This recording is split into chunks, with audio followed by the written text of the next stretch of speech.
अस्सलाम वालेकुम। यासीन आपके साथ हाजिर है इस मॉर्निंग ब्रीफिंग में। आज इस हफ्ते का थर्ड वर्किंग डे है, वेडनेसडे है, लेकिन वर्किंग के हिसाब से आज सेकंड वर्किंग डे, क्योंकि मंडे को अमेरिका की मार्केटें बंद थी लेबर डे हॉलीडे की वजह से। तो ये हमारा जो हफ्ता रहेगा ये थोड़ा सा शॉर्ट रहेगा, यानी 4 डेज़ ऑफ वर्किंग इसमें रहेंगे। तो इस हवाले से ये शॉर्ट हफ्ता जो है वो ट्रेड के हवाले से कंसिडर किया जाएगा। अच्छा, मार्केट के हवाले से जो पहले हम पाकिस्तान की बात कर लेते हैं। पाकिस्तान PSX इंडेक्स आज थोड़ा सा माइनस में है। कल भी मार्केट रेड टेरिटरी में बंद हुई थी और उसकी वजह हम सिर्फ ये कह सकते हैं कि इमरान खान साहब जो लास्ट सैटरडे को आए थे और 1.1 ट्रिलियंस ऑफ रुपीस का जो एक अभी तक मैं वर्ड इस्तेमाल कर रहा हूँ लॉलीपॉप, वो जो लॉलीपॉप देकर गए 1.1 ट्रिलियन रुपीस का, उसके अंदर हुकूमत सिंध और वफाकी हुकूमत के दरमियान ठनी हुई है। दोनों एक दूसरे के ऊपर इल्ज़ाम तराशी करते चले आ रहे हैं कि जनाब वफाकी कहती है कि हम सिंध गवर्नमेंट पे ट्रस्ट नहीं करते, उसको जो है हम इतना ज़्यादा ओन नहीं करते, वो गलत बयानी से काम लेते हैं, झूठ की बुनियाद पर वो सियासत करते हैं।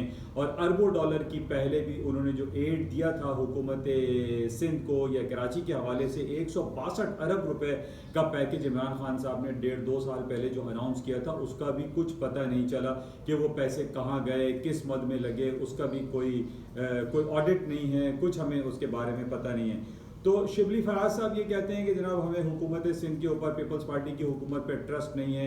फिर यहाँ की जो हमारी जो लोकल गवर्नमेंट है या हमारी जो MQM पाकिस्तान मुत्तहदा है, वो इल्ज़ाम तराशियाँ कर रही है और वो अपने तहफ़्फ़ुज़ात का भी इजहार कर रही है कि कराची जो मेगा पोलिस है, इसके अंदर इन्होंने जितने भी एडमिनिस्ट्रेटर को अपॉइंट किया है वो लिसानी बुनियाद पर रखा है। यानी बहुत सारी चैप गोइयाँ चल रही हैं, जिसकी वजह से आज हम कराची स्टॉक एक्सचेंज को इस वजह से, क्योंकि ये 1.1 ट्रिलियन डॉलर कराची में लगता हुआ कहीं दिखाई नहीं दे रहा, इस वजह से एक अनसर्टेन सिचुएशन क्रिएट हुई है। गैर यकीनी सूरत हाल कराची में इस वक्त बरपा है। बारिशों को ख़त्म हुए तकरीबन 10 से 15 दिन गुजर चुके हैं, लेकिन आज भी जा बजा हमारे कराची शहर में जो है वो गंदगी है, गलाजत है, गटर उबल रहे हैं, रोडें टूट फूट का शिकार हैं, कचरा उठाया नहीं जा रहा है। यानी एक बेसरो सामानी, एक बगैर किसी हेड के जो है ये कराची शहर चल रहा है और इसका कोई पुरसाने हाल इस वक्त हमें दिखाई नहीं दे रहा है। इसी अनसर्टेनिटी की वजह से, जैसे कि मैंने पहले भी आपसे कहा था कि अगर कराची जो कि पाकिस्तान का मेगापोलिस है, मेट्रोपॉलिटन सिटी है, इसको अगर कोई डिस्टर्ब करेगा तो पूरे पाकिस्तान की इकोनॉमिक सिचुएशन डिस्टर्ब होगी और उसका मुंह बोलता सबूत आज हमें नजर आ रहा है। कल कराची स्टॉक एक्सचेंज माइनस था, आज कराची स्टॉक एक्सचेंज माइनस है। उसकी वजह सिर्फ यही दिखाई दे रही है कि कराची को कोई ओन करने को तैयार नहीं है, कोई शख्स ये इस रिस्पॉन्सिबिलिटी को लेने को तैयार नहीं है कि जनाब ये कराची शहर हमारा है, ये सूबे सिंध का कैपिटल है, इसको इट्स अ मेगापोलिस है, ये मेट्रोपॉलिटन सिटी है, दुनिया के बड़े तरीन शहरों में आता है, जिसकी आबादी तकरीबन 3 करोड़ नफूस पर मुश्तमिल है। लेकिन कोई भी शख्स, कोई भी हुकूमत, कोई भी बल्दियाती इदारा सामने नजर नहीं आ रहा है और इसका डायरेक्टली इंप्लीकेशंस हम ये देख रहे हैं कि इस लॉलीपॉप को, जो कि 1.1 ट्रिलियन रुपीस की जो लॉलीपॉप है, इसका कहीं कोई हल हमें दिखाई नहीं दे रहा है और इसका वाज़ेह सबूत हमें दिखाई दे रहा है कि कराची स्टॉक एक्सचेंज आज स्लंपिंग सिचुएशन में सिर्फ और सिर्फ इस वजह से क्योंकि हमारी जो हुकूमत सिंध है, हमारा जो हुकूमत पाकिस्तान है, जो वफाकी हुकूमत है, वो कोई बेहतर जो कानून साजी है उस हवाले से करती हुई दिखाई नहीं दे रही है। मैंने पहले भी आपसे कहा था और हमारी इस्तिदा है, दुआ है, कोशिश है इमरान खान साहब से, मुराद अली शाह साहब से कि खुदारा इस कराची शहर को जो है वो आबाद करें, इसकी रोशनियां लौटाएं, इसकी खूबसूरत सड़कों को लौटाएं, इसके खुले बागात, बच्चों और बुजुर्गों के टहलने की जगहें जो जिन पर नाजायज कब्जा हो चुका है। यानी कहीं ना आप इवन बहुत सारे मीडिया चैनल पे बिल्कुल दुरुस्त फरमाया गया कि जनाब कराची में गाड़ी और मोटरसाइकिल चलाना तो मुश्किल है ही, यहाँ पर पैदल चलने की जगहें खत्म हो चुकी हैं, पैदल चलने की जगहों पर इंक्रोचमेंट है, गटर नाले उबल रहे हैं, आप पैदल नहीं चल सकते, आप नमाज पढ़ने के लिए मस्जिद नहीं जा सकते। इतनी बुरी हालत यहाँ पर कराची की हो चुकी है कि गली कूचे, मेन शाहराएं जो है वो तबाहाली का मंजर पेश कर रही हैं। इसका डायरेक्ट इंप्लीकेशन आज हम 2-3 दिन से देख रहे हैं। जब से ये लॉलीपॉप हमें 1.1 ट्रिलियन रुपीस का मिला है, कराची की स्टॉक मार्केट डाउनफॉल फॉल का शिकार है, इसका डायरेक्टली नेगेटिव इंप्लीकेशन हमारी स्टॉक पे हो रहा है। मेरी इसी वजह से पहले भी मैंने आपसे ये कहा था कि खुदारा कराची के हालात पर मेन फोकस करें और उसको बेहतर करने की भरपूर कोशिश करें, क्योंकि कराची हमारा 80 to 90% रेवेन्यू जनरेट करने वाला शहर है और इस शहर पर एक खास नजर करम होनी चाहिए। बहरहाल इसके अलावा आज हमारे पास एक खबर लगी हुई कि पाकिस्तानी हुकूमत ने ट्रेजरी बॉन्ड और सुकुक बॉन्ड का इजरा करने की बात की है और 3.5 ट्रिलियन ऑफ रुपीस के बॉन्ड बेचने की, ट्रेजरी बॉन्ड्स की, और वहां से पैसे गैदर करने की बात की है। ये पॉजिटिव है, हुकूमत अपने खर्चे और अपने मुख्तलिफ एक्सपेंडिचर को मीट करने के लिए ये ट्रेजरी बॉन्ड का इजरा करती है। इट्स अ गुड, उसमें ज़्यादा अच्छे परसेंटेज अगर ये अनाउंस करते हैं तो ये हमारी इकोनॉमिक सिचुएशन के लिए मुनासिब होगा, अच्छा होगा, बेहतर हो सकता है। तो ये bond market is a very important. Bond market को अगर हम देखें, चाहे वो अमेरिका की मार्केट हो, पाकिस्तानी मार्केट हो, बॉन्ड मार्केट पे जितनी ज्यादा यील्ड दी जाती है, जितना ज्यादा इंटरेस्ट दिया जाता है, वो हमारी इकोनॉमी के लिए बेहतर रिफ्लेक्शन दिखाता है। अच्छा, इसके साथ ही कुछ हम इंटरनेशनल मार्केट की अब बात करते हैं। इंटरनेशनल मार्केट में आप ये देख रहे हैं कि 4-5 दिनों से स्टॉक मार्केटें फॉलिंग साइड पर हैं। अमेरिका की जो 3 स्टॉक इंडिसेस हैं, जिसमें S&P, डाउ जोन्स और नेस्डैक हैं, और सर फहरिस्त आजकल हम देख रहे हैं कि नेस्डैक है। और नेस्डैक में सबसे ज़्यादा इंपॉर्टेंट, जो मैंने पहले भी आपसे कहा था कि ये कोरोना वायरस पैंडेमिक की वजह से हमारे पास 2 सेक्टरों ने इन 6 महीनों में सबसे ज़्यादा पैसे कमाए, और उनमें है आपकी IT हाईटेक इंडस्ट्रीज है और फार्मास्यूटिकल दवासाज कंपनियाँ हैं, जिसके अंदर जो नेस्डैक है उसके अंदर 65% हाईटेक कंप्यूटर से रिलेटेड और मोबाइल इंडस्ट्री से रिलेटेड कंपनीज हैं, जबकि 35 और 30% जो है तकरीबन दवासाज कंपनीज हैं। और इन कोरोना वायरस में आपको मालूम है कि सबसे ज़्यादा पैसे कमाने वाली ये 2 कंपनी थी, और इन कंपनियों में सबसे ज़्यादा जो फास्टेस्ट रिचेस्ट कंपनीज जो बनी वो आपको जूम टेक्नोलॉजी बनी। और जूम टेक्नोलॉजी में जिसके CEO जेन युआन करके उनका नाम है, वो यंगेस्ट रिचेस्ट मैन बन गए इस जूम टेक्नोलॉजी, और ये पिछले 6 महीने में हुआ कोरोना वायरस पैंडेमिक की वजह से। अच्छा, ओवरऑल सिचुएशन हमारे पास जो है वो स्टॉक मार्केट अभी तक जो हम देख रहे हैं कि जो बात करते हैं हम टेक्निकल ग्राउंड पे कि ट्रेंड इज योर फ्रेंड, अभी तक स्टॉक मार्केट अगर आप इसको चेक करें कि नेस्डैक ने जो उठना शुरू किया था, जो हायर साइड पे इसने अपने टेक्निकल लेवल्स को ब्रेक किया था, वो तकरीबन 8000 और 9000 के लगभग था। अभी भी इस वक्त हम देख रहे हैं कि 11500 11200 तक मार्केट चल रही है। तो अभी इसको ट्रेंड रिवर्सल के लिए काफी अभी भी तकरीबन 2-3 हजार पॉइंट दरकार है। उसके बाद हम ये कहेंगे कि कुछ ट्रेंड रिवर्सल वाली सिचुएशन क्रिएट हुई है, और हम ये कहेंगे जनाब स्टॉक मार्केटों ने अब गिरना शुरू कर दिया है। मार्केटें अब तक जो गिरी हैं तकरीबन 1000-1500 पॉइंट, 1000 पॉइंट या 1200 पॉइंट जो नेस्डैक की मार्केट फॉल हुई है, लाजमी मैं इससे इनकार नहीं कि मार्केट नहीं गिरी, मार्केट जरूर गिरी है, मार्केट गिरी है, और बहुत सारे लोग जो सेलिंग में बैठे हुए थे उनको एक हेल्दी रिलीफ जरूर मिला है। हम ये नहीं कह सकते जनाब अब स्टॉक मार्केटों में गिरना शुरू हो गई है और कोई तबाही हो चुकी है और अमेरिका अब तबाह हो जाएगा, ऐसी सिचुएशन नहीं है। अमेरिका की स्टॉक मार्केट को गिरने के लिए अभी भी तकरीबन नेस्डैक को अगर आप चेक करें तो तकरीबन 2000 और 3000 पॉइंट मजीद गिरेगा, और उसके बाद हम ये कहेंगे कि मार्केट में टेक्निकल फॉलिंग शुरू हो चुकी है। अपार्ट फ्रॉम दिस के हमारे पास कोई नेगेटिव सॉलिड न्यूज़ नहीं है कि जनाब किसी मुल्क के दरमियान कोई जंगी कैफियत रोनुमा हो गई है या हालात बहुत दगरगू हैं, बिगड़ गए हैं, जिसकी वजह से हम ये कहें कि स्टॉक मार्केट गिर जाएंगी, या फिर हम ये कहें कि जनाब अमेरिका जो है चाइना के ऊपर कोई अटैक कर देगा या कोई नए टैक्सेशन लगा देगा। हालांकि कल ये बात बड़ी मीडिया पर आम चल रही थी कि ट्रंप साहब ने अपनी लास्ट तकरीर में ये कहा है कि अगर मैं जनाब जैसा अमेरिका का दोबारा सदर री इलेक्ट हो जाता हूं तो मैं चाइना के ऊपर billions and trillions of dollar के टैक्सेशन और टैरिफ्स लगा दूंगा। लेकिन ये हवा में तीर चलाने वाली बात है। अभी ना तो ट्रंप साहब जीते हैं और ना उनकी कोई जीतने की उम्मीदें नजर आ रही हैं, तो वो इस तरीके से हवा में तीर चलाना और ये कहना है कि इस बेसिस पे स्टॉक मार्केटें गिर रही हैं, नो, ऐसी कोई बात नहीं है। जब वो आएंगे, जब जीतेंगे, वो उस वक्त की बातें होंगी। ये सिर्फ हवा में तीर चलाना और कहना कि मैं आ जाऊंगा तो मैं ये कर दूंगा, मैं उसको ये कर दूंगा, मैं उखाड़ दूंगा, तो ये सब फजूल और बेकार बातें। बहरहाल स्टॉक मार्केटें जो 3-4 दिनों से गिर रही हैं, उसकी वाहिद वजह हमारे पास जो दिखाई दे रही है उसमें सिर्फ और सिर्फ टेक्निकल ग्राउंड पे हम ये कह सकते हैं कि टेक्निकली जो कि RSI, कल भी मैंने आपसे कहा था कि वो 80, 79 और 80 के लगभग थी, और जब भी मार्केट 80 और 75 से ऊपर की तरफ जाती है तो हमारे पास ये इंडिकेशन आती है कि जनाब स्टॉक मार्केट में अब कोई फॉलिंग टेरिटरी क्रिएट होगी, और ये कुछ हो गया। तकरीबन 1500 पॉइंट तक मार्केटें गिर गई हैं, खासतौर पे नेस्डैक की मैं आपसे जिक्र कर रहा हूं। तो बहरहाल ये बड़ी इंपॉर्टेंट थी और टेक्निकल ग्राउंड पे ही अभी हमारे पास खबरें हैं। हमारे पास कोई ऐसी खास न्यूज़ नहीं है जिस बेस पे मैं आपसे ये कहूँ कि स्टॉक मार्केटें मजीद गिरना शुरू हो जाएंगी। अच्छा, दो तीन जैसे छोटी छोटी खबरें तो बाजार में आपको मालूम है कि चलती रहती हैं और इन बेसिस पे मार्केट में जो है फॉलिंग साइड चलती हैं। अगर हम नेगेटिव खबरों का कुछ जायज़ा लें और उसका मुआयना करें तो हमें ये दिखाई देगा कि जनाब पिछले महीने जो चाइना की हमारे पास रिपोर्ट आई कि चाइना ने अगस्त के महीने में ऑयल की ख़रीदारी कम की, तो ये हमारे पास ये इंडिकेशन आती है कि जनाब चाइना की जो ग्रोथ प्रोग्रेस है वो थोड़ी सी कम हो सकती है क्योंकि उसने ऑयल कम खरीदा, क्रूड ऑयल की परचेजिंग उसने कम की।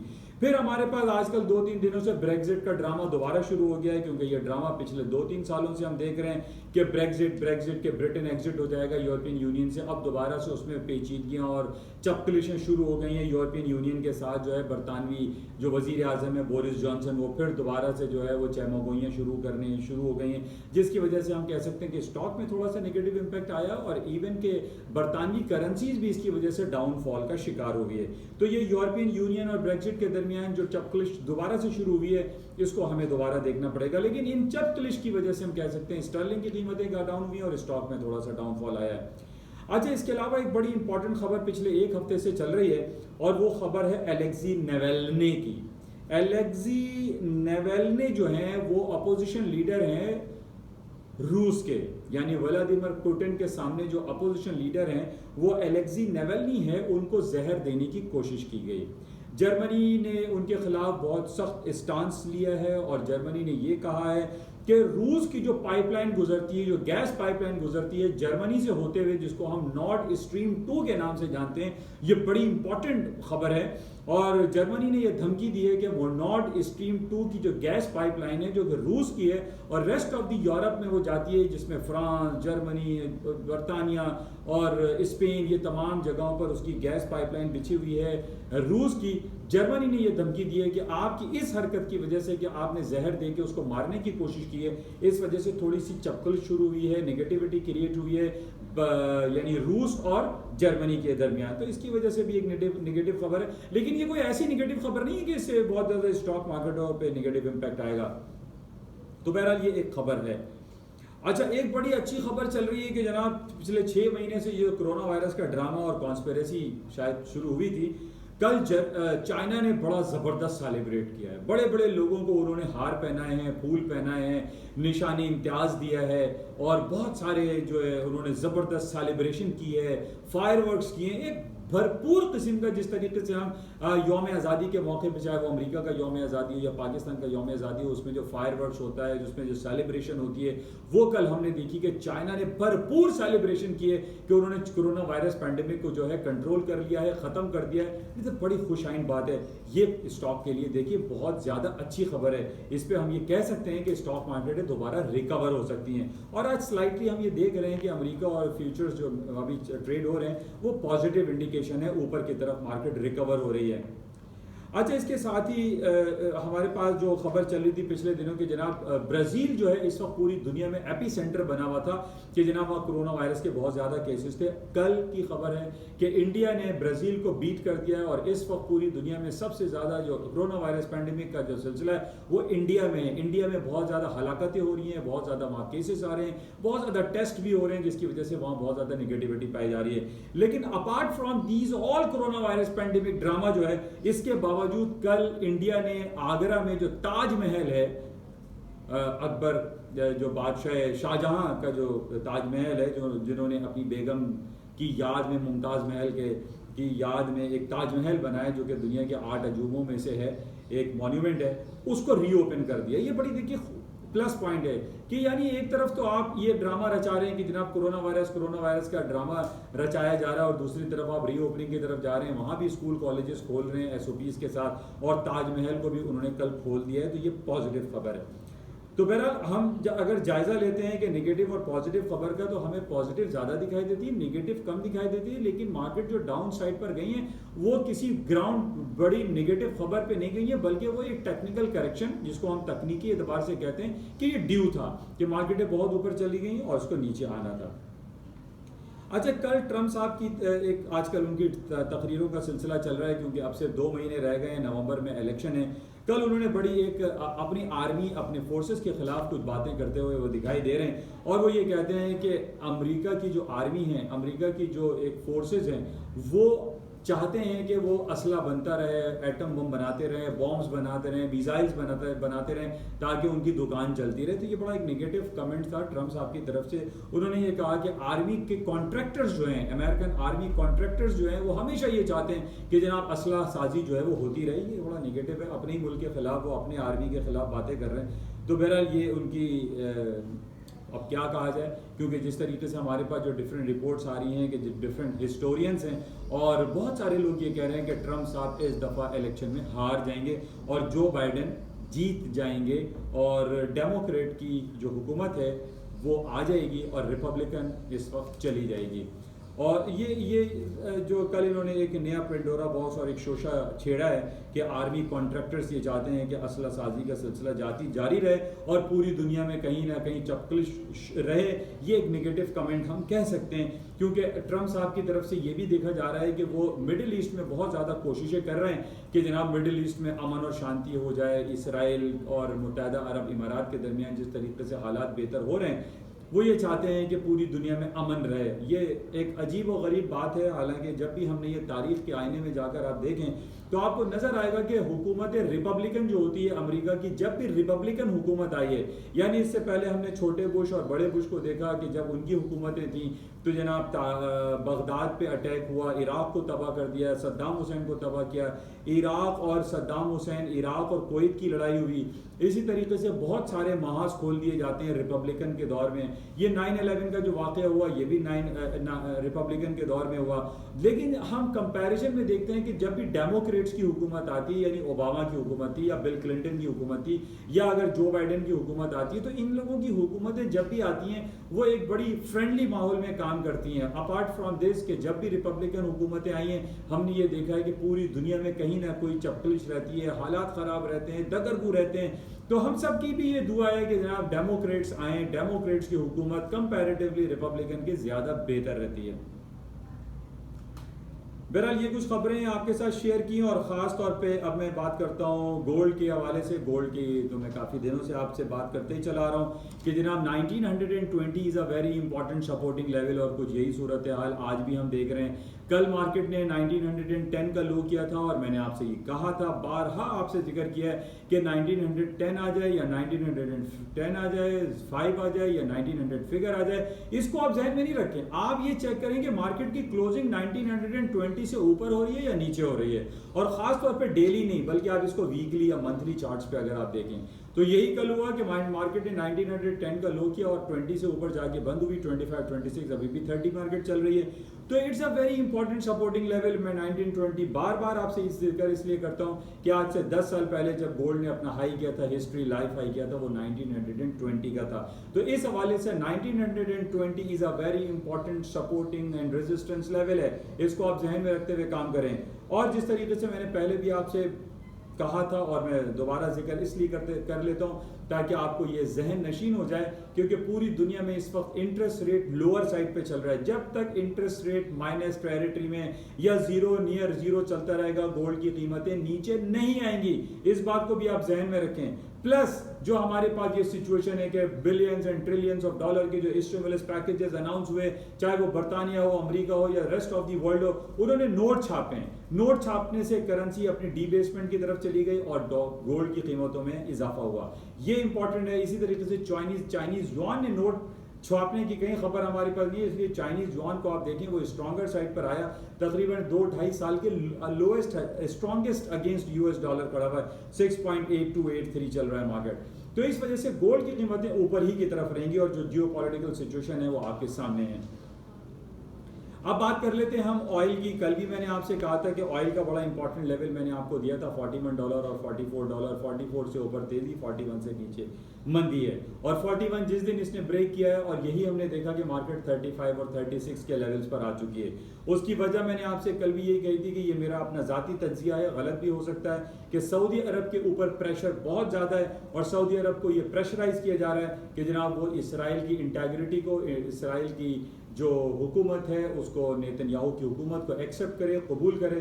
और अगर वो कबूल नहीं करता तो अमेरिका या दूसरी यूरोपियन जो फोर्सेस हैं वो इस कोशिश में लगी हैं कि सऊदी अरब को इकोनॉमिकली कोलैप्स कर दिया जाए। और सऊदी अरब की जो इकॉनमी कंडीशन है वो डाउन साइड पे चल रही है, और उसकी वजह आपके सामने है कि इस दफ़ा जो हज और उम्रे की जो आमदनी सऊदी अरब को मिलती है वो इस वक्त ज़ीरो मिली, बल्कि हम कह सकते हैं कि नेगेटिव टेरिटरी में चला गया। इस बेसिस पे ये इंडिकेशंस दी जा रही हैं कि सऊदी अरब सूनर और लेटर माइट पॉसिबल इसराइल को एक्सेप्ट कर ले। अब यहाँ पर सिर्फ एक इम्पॉर्टेंट पॉइंट आप लोग भी देखिएगा, एक जिस तरीके से मैंने आपसे काफ़ी जिक्र किया है कि OIC organisation of Islamic cooperation है, OIC हम कहते हैं, इसी तरीके से एक अरब लीग है।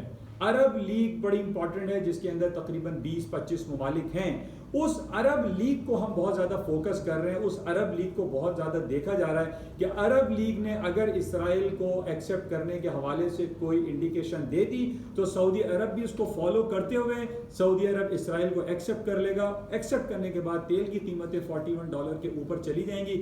अदरवाइज जब तक until and unless Saudi Arab Israel को एक्सेप्ट नहीं करेगा तेल की कीमतें नीचे रहेंगी ताकि उसके ऊपर प्रेशर मेंटेन रहे, अदरवाइज सऊदी अरब फाइनेंशियली कोलैप्स हो सकता है। तो बहरहाल ये एक तज्जियाती निगाह है, नज़र है, हो सकता है गलत हो, लेकिन तज्जिया और तबसरे और किए जा सकते हैं, इसमें गलत भी हो सकता है। तो बहरहाल इंशाल्लाह राब्ते में रहते हैं और देखते हैं कि आज मजीद क्या खबरें रहेंगी, लेकिन अब तक की जो खबरें हैं वो मैंने आपके साथ शेयर कर ली हैं, और ख़ासतौर पर कराची की आखिर में बात करेंगे कि वही लॉलीपॉप वाली मैंने आपसे बात की कि $1.1 ट्रिलियन के लॉलीपॉप का सिलसिला अभी तक चल रहा है। ये लॉलीपॉप कौन चूसेगा और कौन नहीं चूसेगा ये अभी तक फैसला नहीं हो पा रहा है, और ये लिंगर ऑन होता चला जा रहा है। अब पता नहीं कराची को कौन पुरसाने हाल है, कौन आएगा जो कराची के हालात को बेहतर करेगा। हमारी सिर्फ दुआ है, इमरान खान साहब से अर्ज़ है, मुराद अली शाह साहब से अर्ज़ है कि इसको जल्द अज जल्द हल करें और एक बाहमी हम आहंगी के तहत इस कराची शहर को दोबारा से खूबसूरत और रोशनियों का शहर बनाएं।